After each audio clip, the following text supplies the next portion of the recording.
Saudos irmãos com a paz do Senhor, amém? Vamos orar para a gente iniciar nossa aula de hoje. Senhor, nosso Deus e nosso Pai, neste momento, Senhor, nós queremos te agradecer por estarmos reunidos para estudar a sua palavra, meu Pai.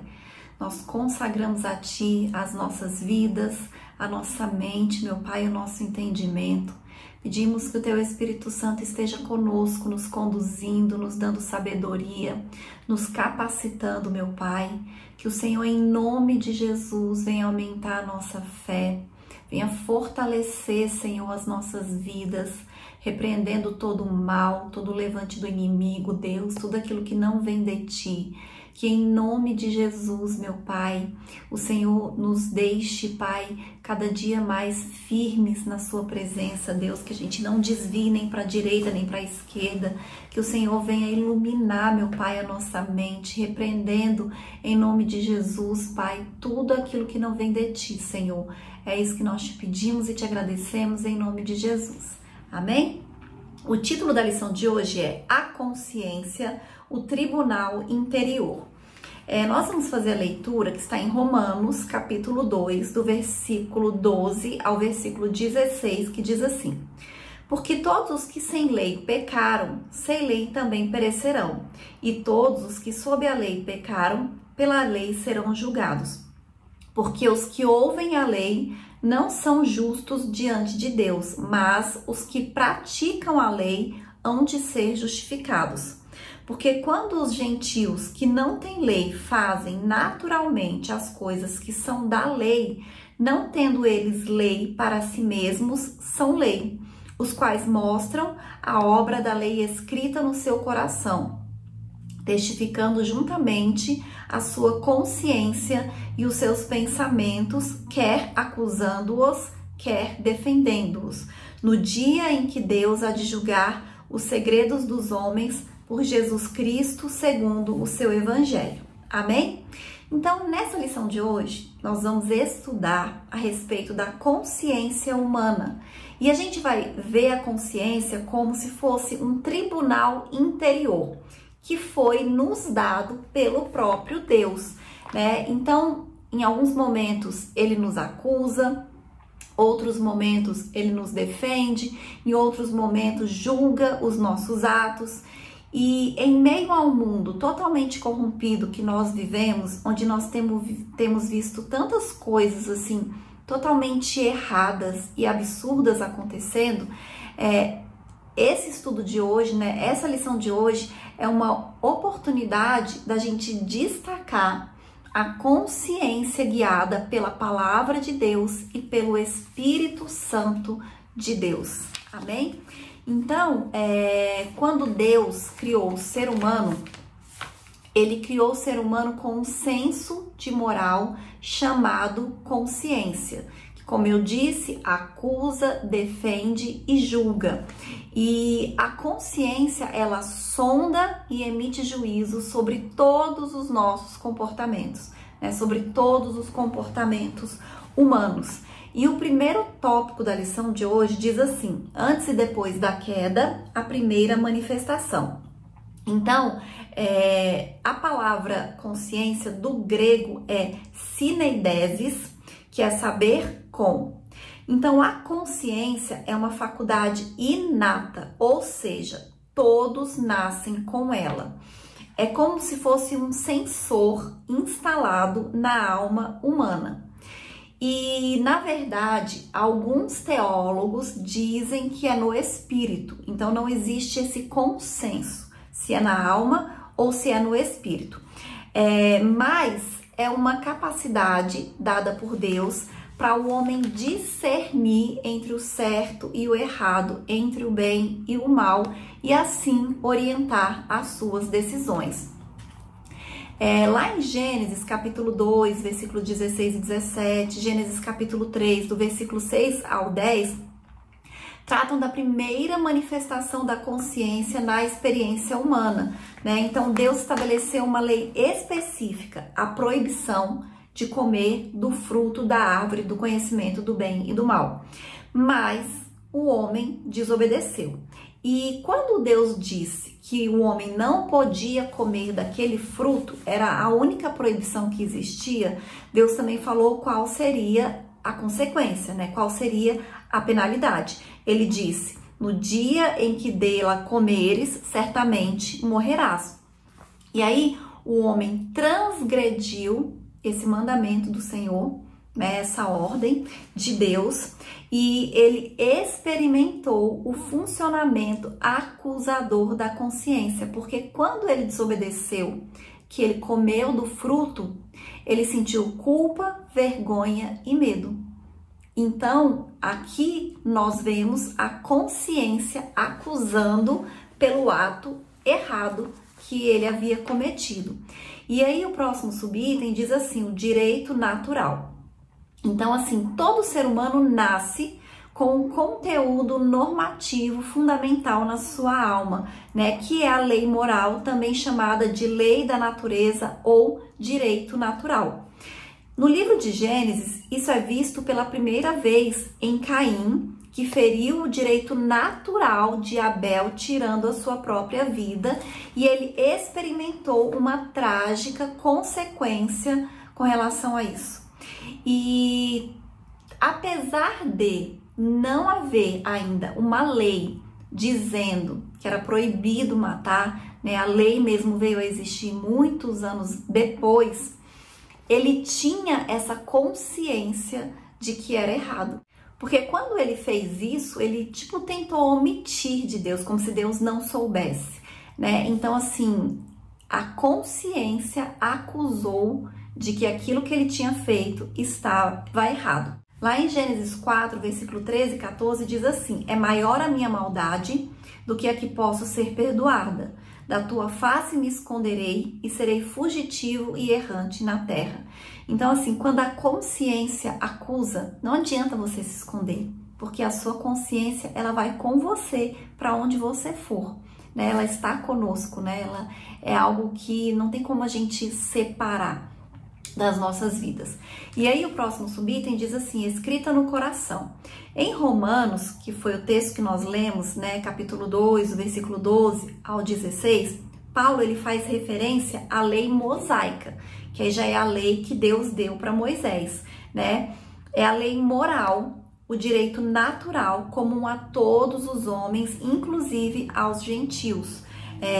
Em Romanos 2,15, ele diz, os quais mostram a obra da lei escrita no seu coração.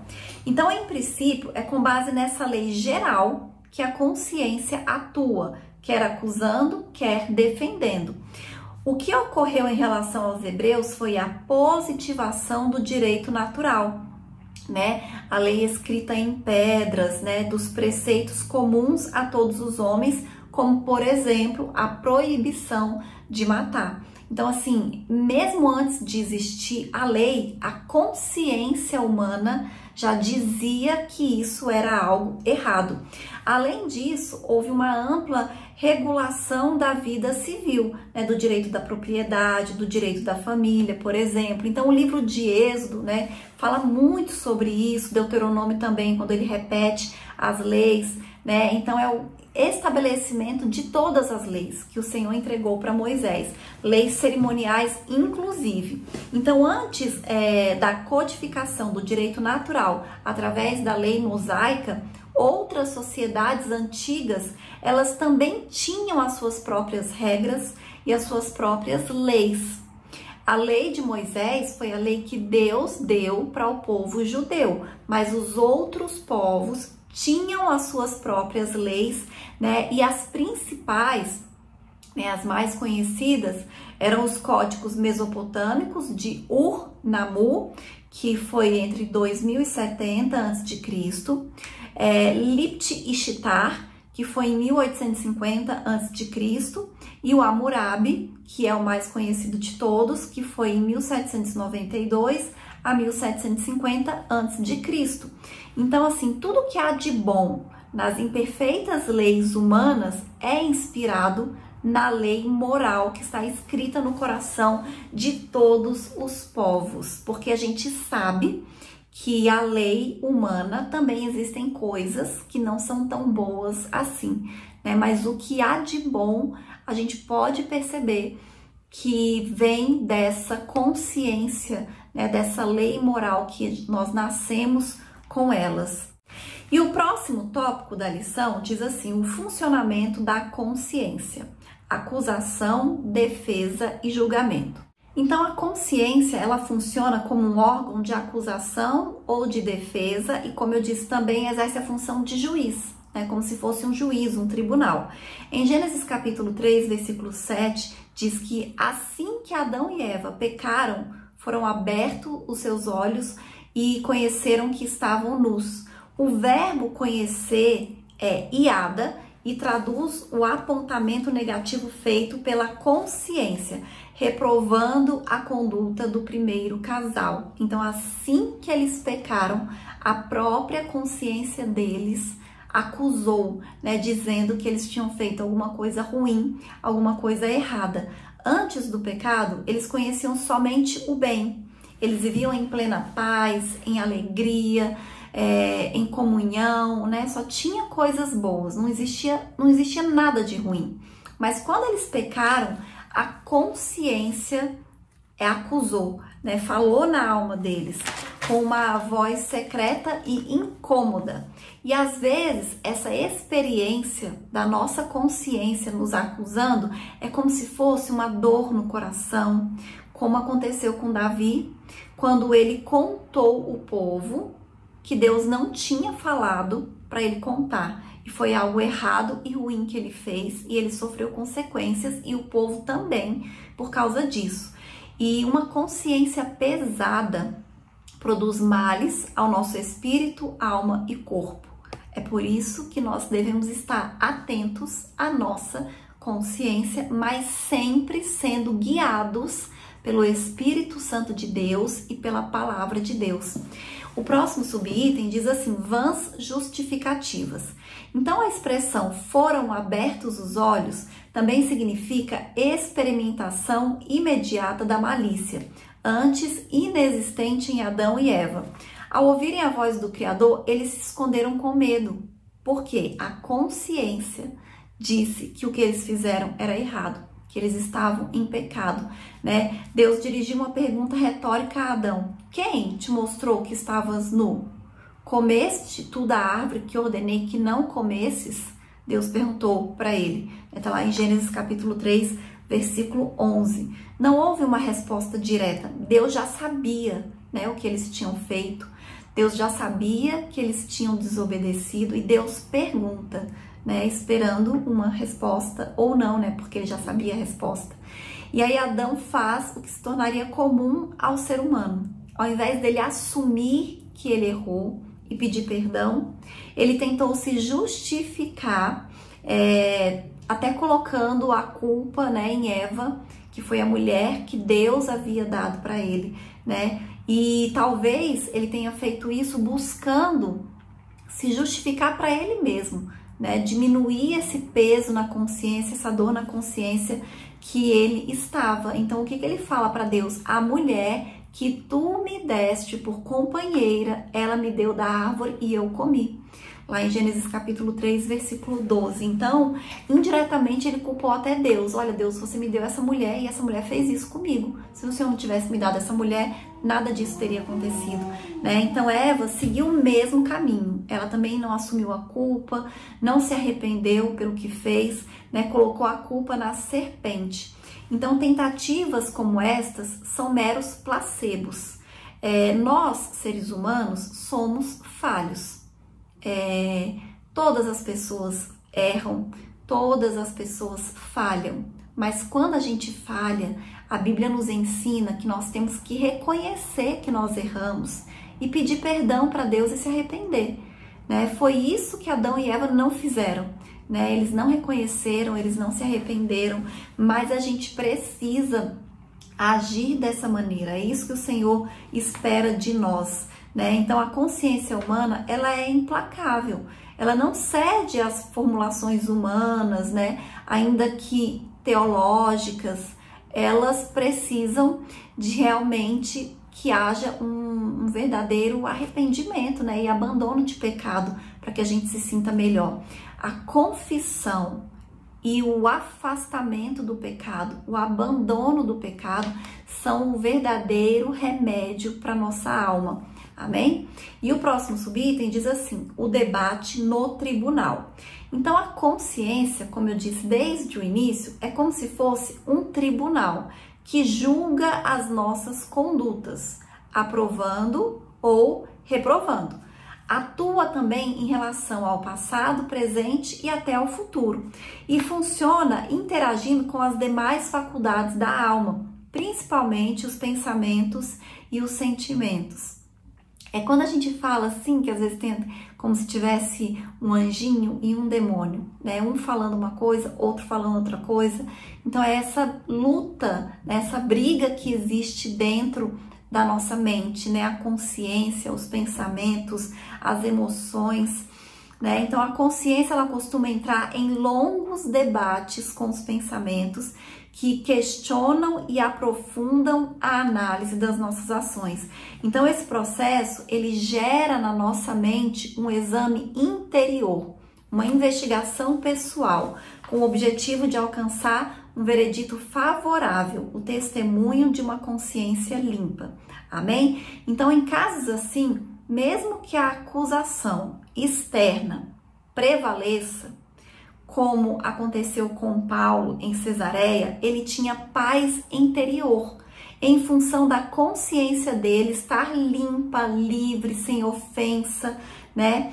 Então, assim, nesse caso, ele tinha descanso na sua alma, porque ele estava com a consciência tranquila, mesmo que externamente ele estivesse sendo acusado por outras pessoas. Da mesma forma, foi Jesus, né? Quando ele foi preso, acusado ali com falsas acusações, em todo o tempo ele esteve com a sua consciência tranquila.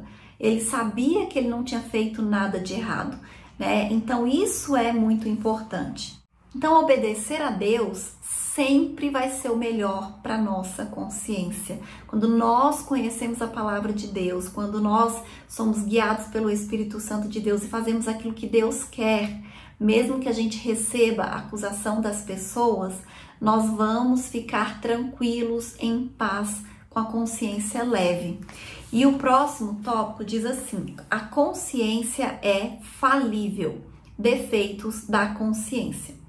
A Bíblia menciona consciências defeituosas. Fala de consciência cauterizada, ou seja, insensível ao pecado, acostumada com o pecado, que você não se escandaliza mais com nada, que você se acostuma com as coisas erradas. É assim quando a consciência está cauterizada. Fala também de uma consciência fraca, legalista, lá em 1 Coríntios, capítulo 8, versículo 7 ao 12. Uma consciência contaminada e corrompida pelo mundo, lá em Tito, capítulo 1, versículo 15. É por isso que a Bíblia fala que nós temos que renovar a nossa mente através da palavra de Deus. Então, para nossa consciência funcionar bem, é preciso que ela esteja corretamente educada e cuidada à luz da palavra de Deus e do Espírito Santo de Deus. Todo desequilíbrio é perigoso. Então, a insensibilidade leva à complacência ao pecado, mas também a hipersensibilidade produz extremismo, onde tudo é pecado. Então, a gente precisa aprender a viver baseado realmente assim na palavra de Deus, sem excessos. E quando existem esses excessos, né, tanto da insensibilidade quanto da hipersensibilidade, podem surgir as seitas, né, manipulando e aprisionando pessoas incautas, pessoas sem conhecimento, né, como faziam os falsos mestres no primeiro século, né, que a palavra de Deus nos alerta que eles já existiam desde aquela época. E aí, o próximo subitem diz assim: Deus, o supremo juiz. Então, assim, nós temos uma consciência que acusa, que defende, que serve como juiz, como tribunal. Mas o verdadeiro juiz é o próprio Deus. Então, apesar de sua grande importância no exercício de juízo moral, o pronunciamento da consciência não tem um valor absoluto ou definitivo. Como disse Paulo, porque em nada me sinto culpado, mas nem por isso me considero justificado, pois quem me julga é o Senhor. 1 Coríntios, capítulo 4, versículo 4. Então, a gente tem que sempre nos submeter humildemente a Deus. Ainda que a nossa consciência não nos acuse, né, nós precisamos buscar o conselho do Senhor. Né? Somente Ele é o supremo juiz, pode sondar o nosso interior e expor os mais profundos desígnios do nosso coração, mesmo que nos sejam ocultos. Porque às vezes a gente faz coisas certas, mas com a intenção errada, né? Às vezes nós somos motivados por egoísmo, por vaidade, por arrogância, por soberba, e às vezes a gente nem percebe isso, então a gente não consegue, a consciência não consegue nos acusar, mas é por isso que é importante a gente orar e pedir para Deus nos revelar, né? Nos mostrar aquilo que nós estamos fazendo, que não está agradando a Ele, aquilo que precisa ser mudado, precisa ser transformado nas nossas vidas, né? A gente precisa ter essa vida de intimidade com o Senhor para que a gente ouça a voz de Deus. Então, às vezes, nós consideramos que nós estamos corretos e nós precisamos ser confrontados para conhecer e reconhecer os nossos pecados.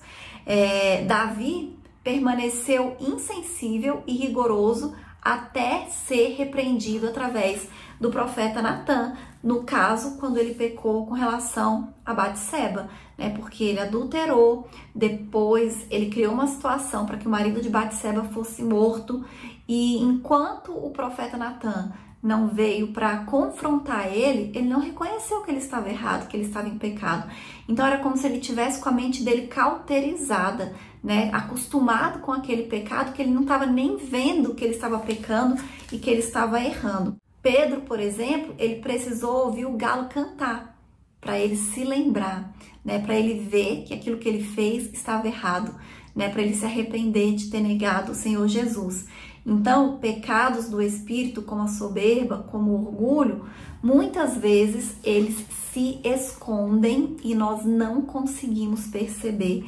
E nós precisamos ser confrontados para que a gente seja libertos desse mal, né? É importante a gente orar, mas é importante também quando a gente tem pessoas de Deus nas nossas vidas que nos mostram essa realidade, né? E a gente não pode ficar com raiva dessas pessoas, né? Quando elas são usadas por Deus para mostrar que nós estamos em pecado, que nós estamos falhando, né? Para que a gente se arrependa e mude, né? Porque, como eu disse, né? O que vai deixar a nossa consciência tranquila quando a gente comete alguma coisa errada é a gente reconhecer que erramos e abandonar o erro, né? Abandonar o pecado.